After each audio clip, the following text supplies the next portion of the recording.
Praise the lord. దేవునికి మహిమ కలుగును గాక. పరిశుద్ధుడైన దేవుడు మనల్ని ఎంతగానో ప్రేమించి ఆయన రెక్కల క్రింద కప్పి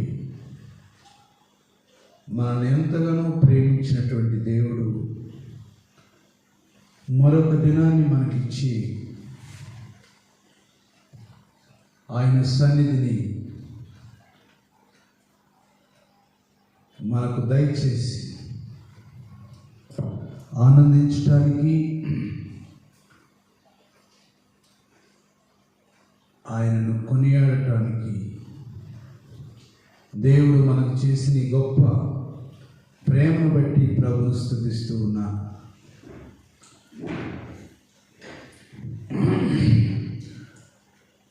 మరి ఈ సమయంలో మనము పాట పాడుకొని ప్రభుని మహిమపరుద్దాం.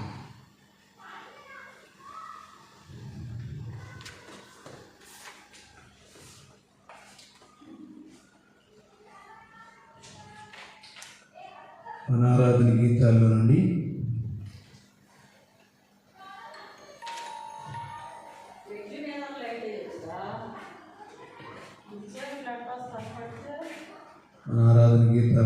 ఒక పాట పాడుకొని ప్రభువుని స్తుతిద్దాం.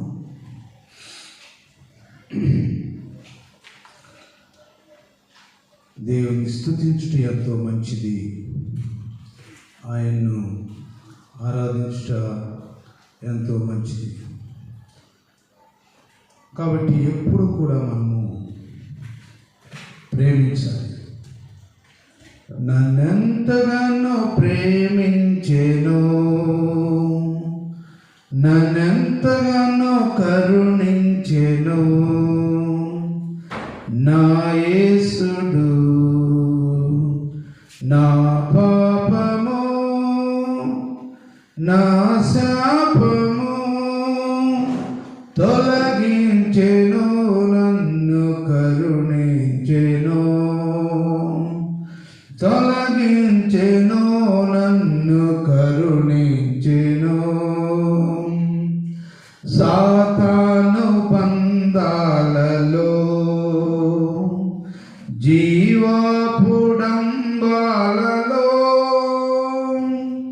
సాతాను బంధాలలో జీవపుడంబాలలో పడనీయక దరి చెరనీయక తన కృపలో నిరతాంబు నన్ను నిల్పెను, తన కృపలో నిరతాంబు నన్ను నిల్పెను. నన్నెంతగానో ప్రేమించెను, నన్నెంతగానో కరుణించెను.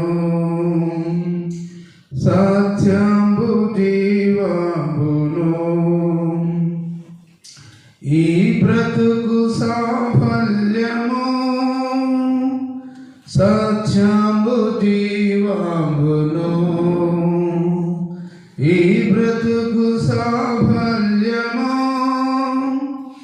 నేర్పించెను నాకు చూపించెను, నేర్పించెను నాకు చూపించెను. వర్ణించగాలేను ఆ ప్రభువును, వర్ణించగాలేను ఆ ప్రభువును. నన్నెంతగానో ప్రేమించెను, నన్నెంతగానో కరుణించెను నా యేసుడు. నా పాపము నా శాపము తొలగించెను, నన్ను కరుణించెను, తొలగించెను, నన్ను కరుణించెను. కల్వారి గిరిపైనను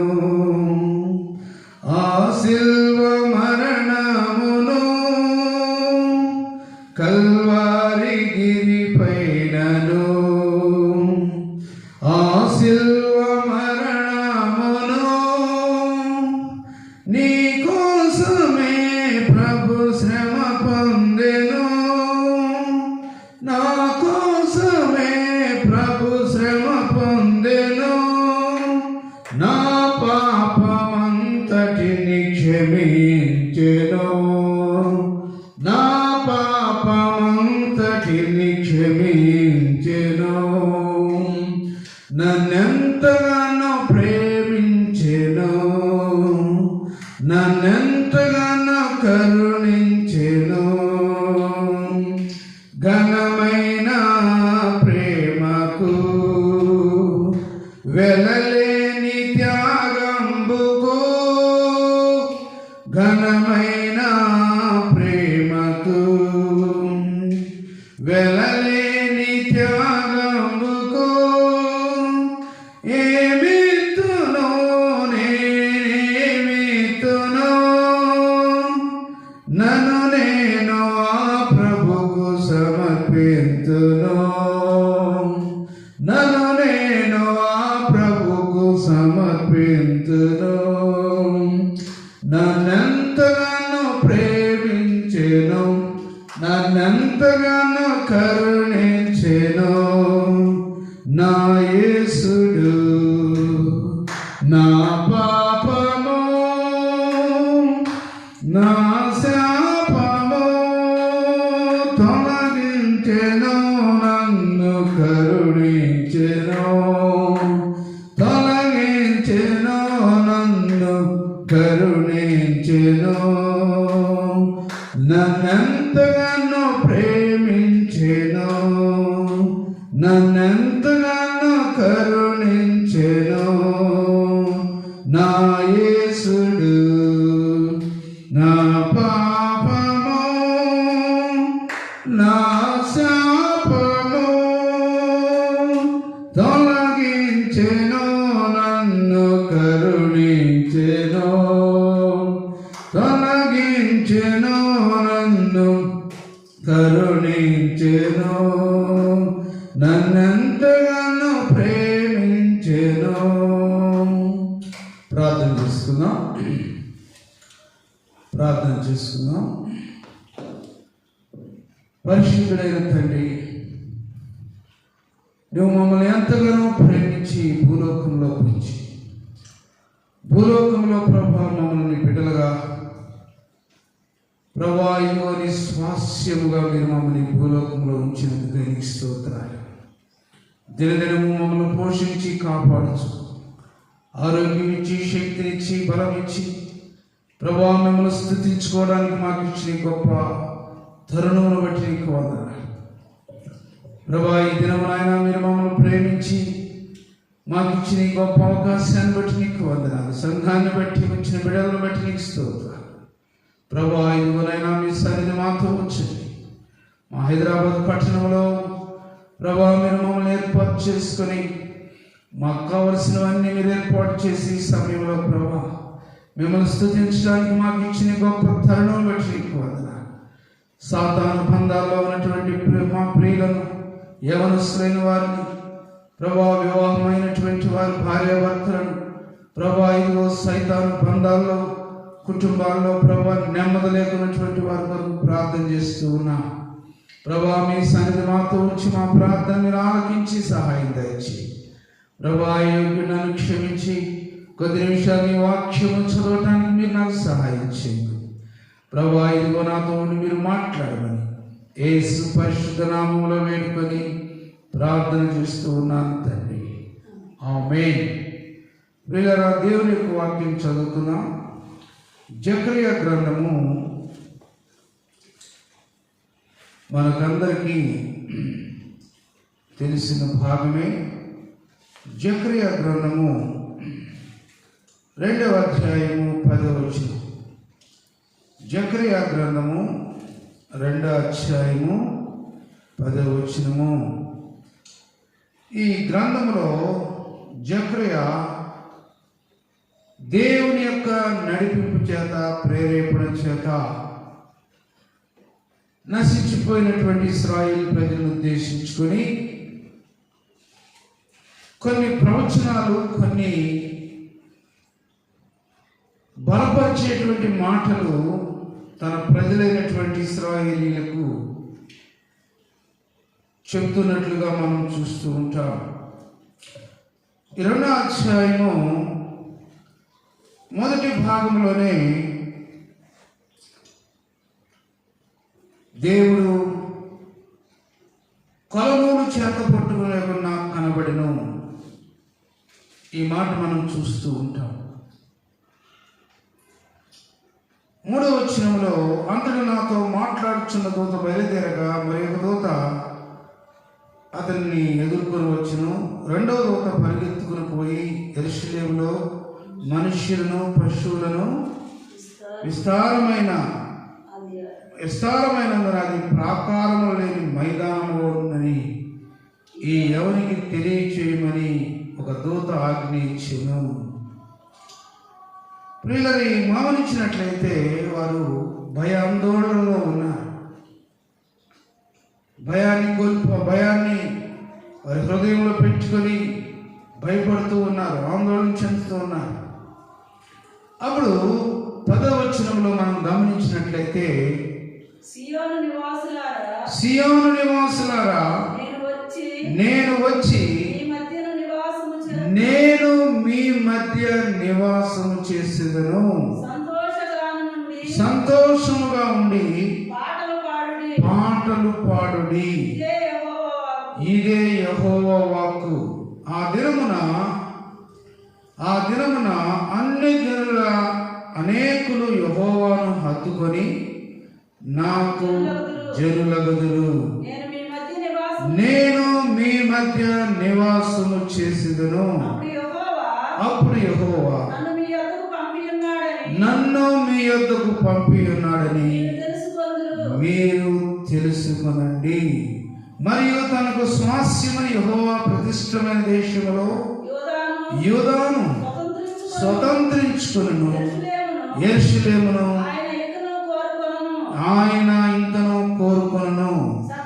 సకల జనులారా, యెహోవా తన పరిశుద్ధమైన నివాసము విడిచి వచ్చుచున్నాడు. ఆయన సన్నిధి మౌనులై ఉండండి. చూడండి, ప్రజలకు ఎంత గొప్ప అవకాశం ఇచ్చినాడు దేవుడు.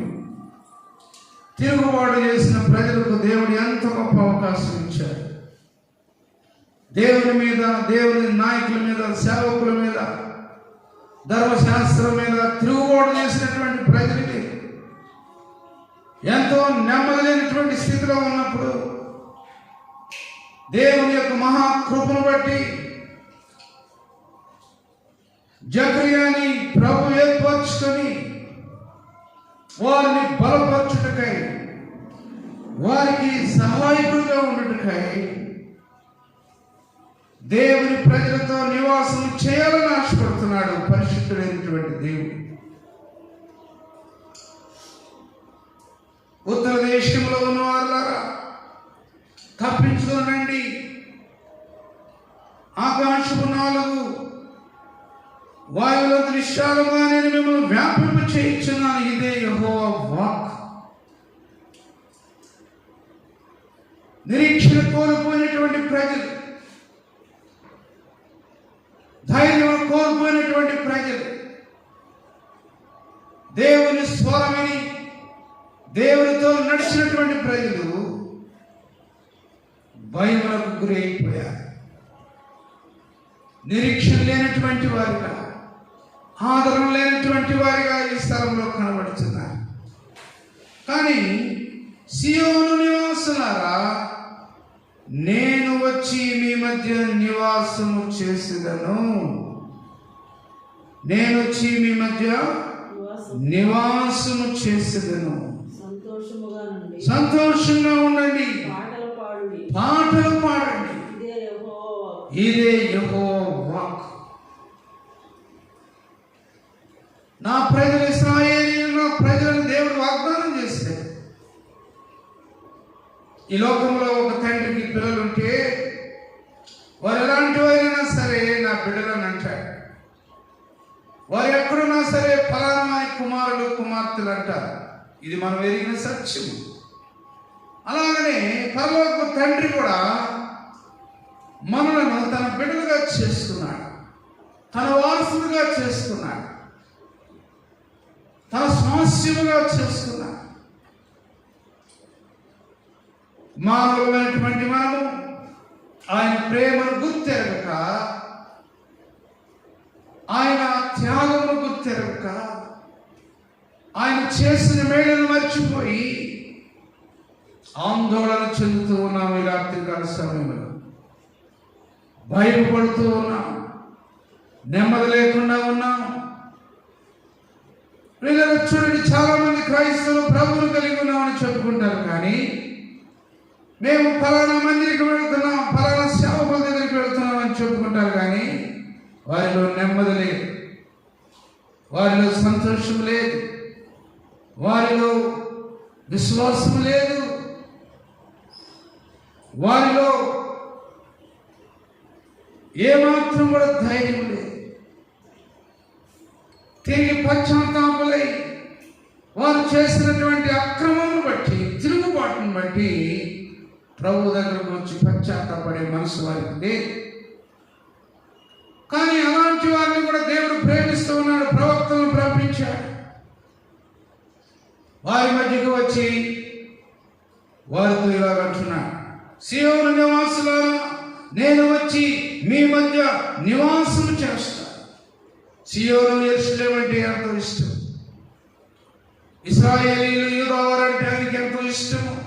114వ దావీదు కీర్తనలో అక్కడ దేవుడు చక్కగా రాస్తున్నాడు, ప్రియమైనటువంటి దేవుని బిడ్డలారా, సంగమా, ఈ వాక్యం ఇచ్చినటువంటి నా ప్రియ సహోదరి సహోదరులారా, నీ దగ్గర దేవుడు నివాసం ఉండాలని కోరుతున్నాడు, నీ దగ్గర కూర్చోవాలని కోరుతున్నాడు, నీతో సహవాసం చేయాలని కోరుతున్నాడు, నీ దుఃఖమును వినాలని, నీ బాధను వినాలని చూస్తూ ఉన్నాడు.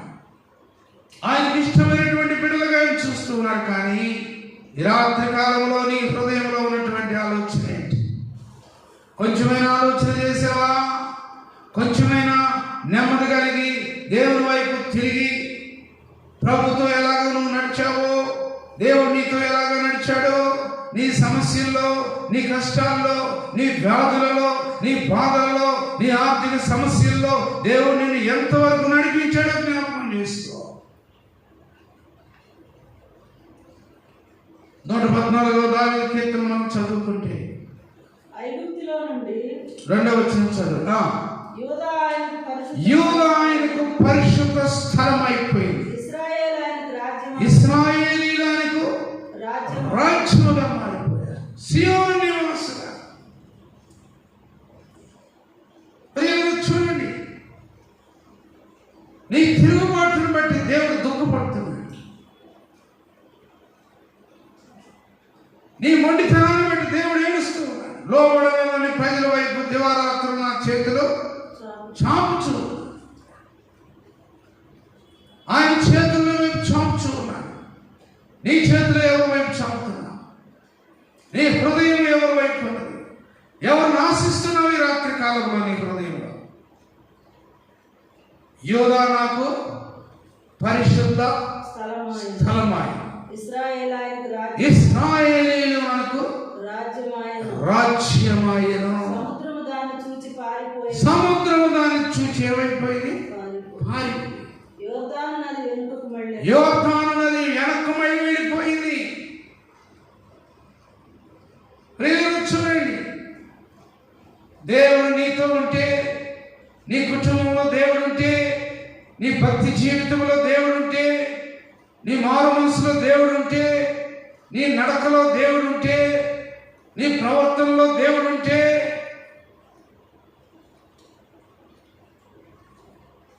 నదులు కూడా, సముద్రాలు కూడా వెళ్ళిపోతాయి అన్నమాట. ఏ నది అనేది? ఏ సముద్రం? యోర్దాను నది కూడా వెనక్కి మళ్ళీపోయింది. దేవుడితో నడిచినటువంటి ప్రజలు,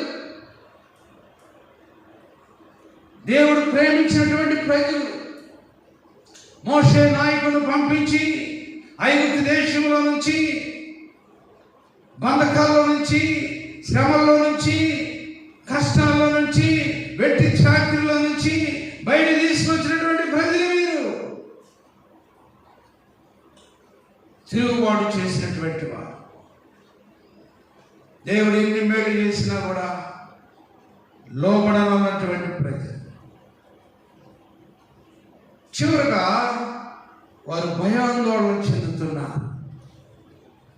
ఎప్పుడు మా మీద శత్రువు వస్తాడు, దేవుడైతే మమ్మల్ని మర్చిపోయాడు, ప్రవక్తను కూడా మేము తిరిగి పంపించేసాం, వారి మీద దాడులు చేశాం, వారిని చంపడానికి ప్రయత్నం చేశాం.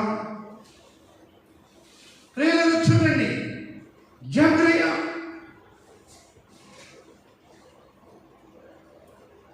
ఆయన కూడా తిరుగుబాటు చేసినటువంటి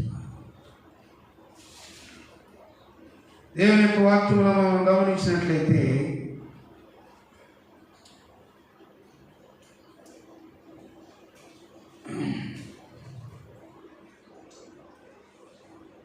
రెండో అధ్యాయము 8వ వచనము, సైన్యములకు అధిపతి యెహోవా సెలవిచ్చినదేమనగా, మిమ్మల్ని ముట్టినటువంటి వాడు తన కనుగుడ్డును ముట్టినవాడని ఎరిగి తనకు ఘనత తెచ్చుకొనదలచి దోచుకొనిన అన్యజనుల యొద్దకు ఆయన నన్ను పంపి ఉన్నాడు.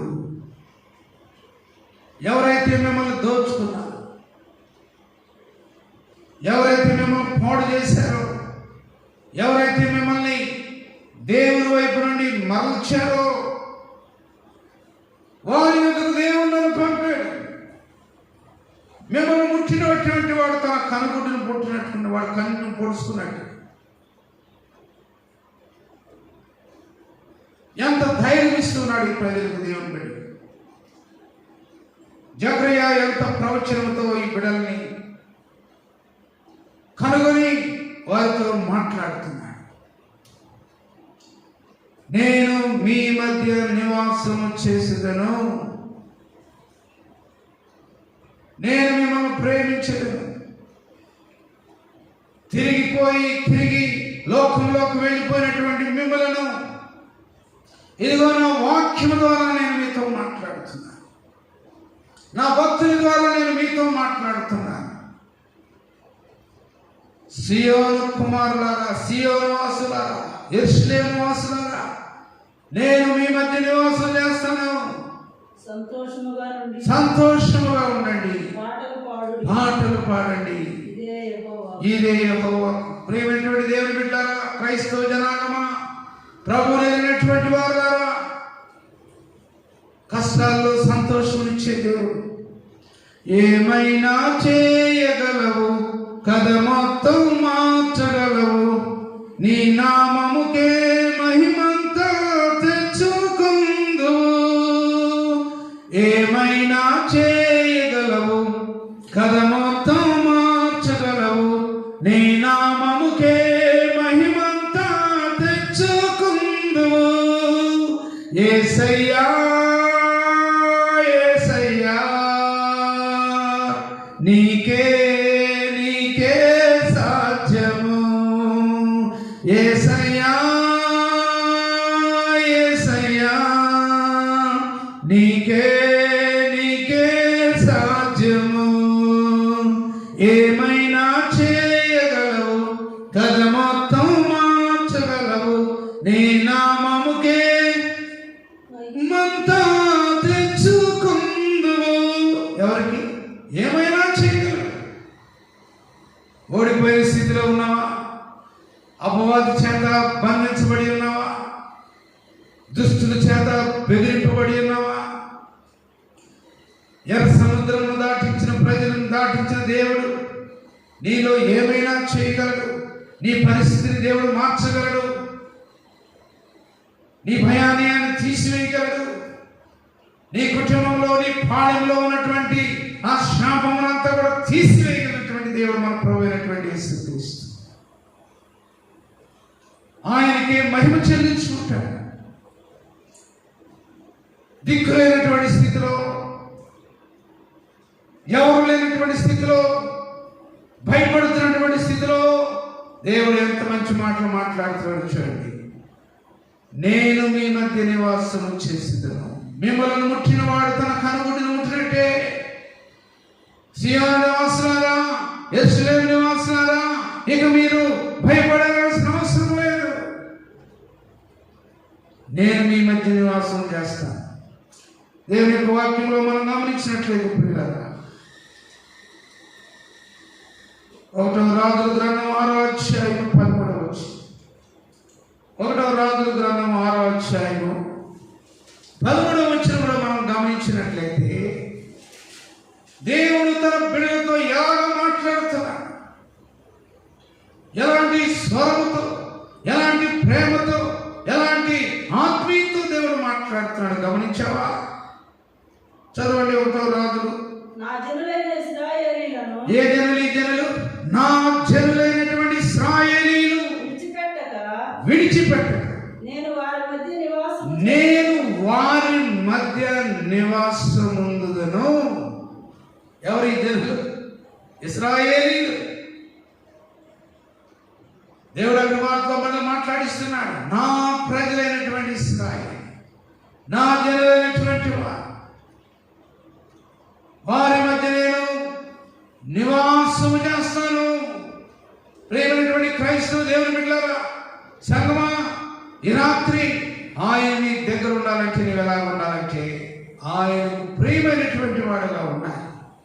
తప్పు చేసినా తప్పు తెలుసుకుని, తిరుగుబాటు చేసినా నేను చేసిన తిరుగుబాటును చూసుకొని పశ్చాత్తాపడై సాగిపోయేటువంటి మనసుని కావాలని కోరుతున్నాడు ఈ రాత్రి ప్రభు. ప్రియ జనాంగమా, దేవుని బిడ్డలారా, వాక్యం వింటున్నటువంటి, వాక్యం చూస్తున్నటువంటి నా ప్రియ సంగమా, దేవుని బిడ్డలారా, నీ పరిస్థితిని ఒకసారి జ్ఞాపకం చేసుకో. ఎక్కడ ప్రభుని ఎదిరించావో, ఎక్కడ వాక్యాన్ని ధిక్కరించావో, ఎక్కడ ఆయన సన్నిధిని పోగొట్టుకున్నావో ఒకసారి తిరిగి చూస్తుంటే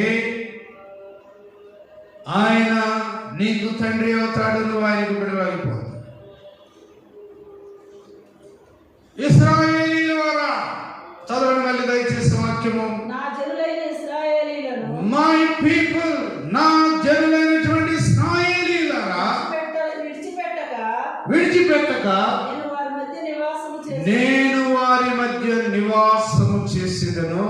I dwell in the midst of my people of Israel. I dwell, నివాసము చేస్తాను. ఎలాంటి వారి మధ్య దేవుడు నివాసం చేస్తాడో తెలుసా? ఆయన జనులైనట్టుగానే ఉండాలి, ఆయన బిడవైనట్టుగానే ఉండాలి. ఎవరి మధ్య ఆయన నివాసం చేస్తారు? అందరూ అనుకుంటారు ఈ వాక్యం వచ్చింది కదా, జకరియా ప్రవచించాడు కదా, భయపడద్దు అంటున్నాడు కదా అని దేవుని వాక్యాన్ని పక్కన పెట్టుకోడు, ప్రార్థన పక్కన పెట్టుకోడు, విశ్వాసాన్ని పక్కన పెట్టుకోడు. చాలా మంది అనుకుంటారేమంటే ప్రభు మమ్మల్ని క్షమించేవాడండి, మా పాపములన్నింటినీ క్షమిస్తాడండి, మేమెంత పాపం చేసినా మమ్మల్ని క్షమిస్తాడండి, ఎన్ని సినిమాలు చూసినా మమ్మల్ని క్షమిస్తాడండి, ఎంతమంది భార్యను పోడు చేసినా క్షమిస్తాడండి అనుకుంటున్నామేమో. జాగ్రత్త. అలాంటి వారు దేవుడు ద్వేషిస్తాడు. పాపం విడిచిపెట్టి తిరిగి వస్తేనే ప్రభు క్షమిస్తాడు, కానీ పాపం పెంచుకుంటా పోతే ప్రభు నేను త్రోసివేస్తాడు. ఎక్కడికి వెళ్ళి పడతావో తెలియదు, దిక్కులేని వాడు అయిపోతావు. జాగ్రత్త. ఎవరితో దేవుడు ఉంటాడు? 101వ దావీదు కీర్తన 5వ వచనంలో దేవుడు స్పష్టంగా, నా యొద్ద నివసించినట్లు దేశంలో నేను నమ్మకమైనటువంటి వారు. ఆరంభంలో ఇశ్రాయేలు ప్రజలు నమ్మకంగానే ఉన్నారు. నా యొద్ద నివసించినట్లు ఎవరిని? దేశంలో నమ్మకమైనటువంటి వారు కావాలి. నాలాంటి వారు కాదు, నీలాంటి నమ్మకమైనటువంటి వారు కావాలి. దేశంలో ఎలాంటి వారు కావాలి? ఆయన ప్రజలు ఎలాంటి వారు కావాలి? ఆయన బిడ్డలు ఎలాంటి వారుగా ఉండాలి? నమ్మకమైనటువంటి వారుగా ఉండాలి. జాగ్రత్త. ఈ వాక్యం ఇచ్చినటువంటి ఆశామాషగా క్రైస్తవుని అనిపించుకొని బైబిల్ పట్టుకొని ఏదో ఫ్యాషన్గా దేవుని మందిరానికి వెళ్ళాలనుకుంటున్నావేమో, ఏదో కొంత సమయం కూర్చొని నీ భార్యను సంతోష పెట్టడానికో, లేకపోతే నీ తల్లిదండ్రులను సంతోష పెట్టడానికో, లేకపోతే నీ భర్తను సంతోష పెట్టడానికి వెళ్తున్నావేమో. జాగ్రత్త. నా యొద్ద నివసించినట్లు దేశంలో నేను నమ్మకమైనటువంటి వారిని కనిపెడుచున్నాను. నిర్దోష మార్గమందు నడుచువారు నాకు పరిచారకులవుతారు. మోసము చేయువాడు నా ఇంట నివసించరాదు. అబద్ధములాడేటువంటి నా కన్నుల ఎదుట నిలబడు. ఎలాంటి వారిని కోరుకుంటున్నాడు దేవుడు? ఎలాంటి వారి మధ్యలో ఉంటాడు దేవుడు? నిర్దోష మార్గమందు నడిచేవారు నాకు పరిచారకులు అవుతారు. ప్రియమైనటువంటి దేవుడు బిడ్డ, ఎవరి కాలంలో దేవుని ఎరిగాను, బాప్తిసం తీసుకున్నాను, రక్షించబడ్డాను అనుకున్నామేమో, కానీ ప్రభు నీలో యథార్థత కోరుకుంటున్నాడు.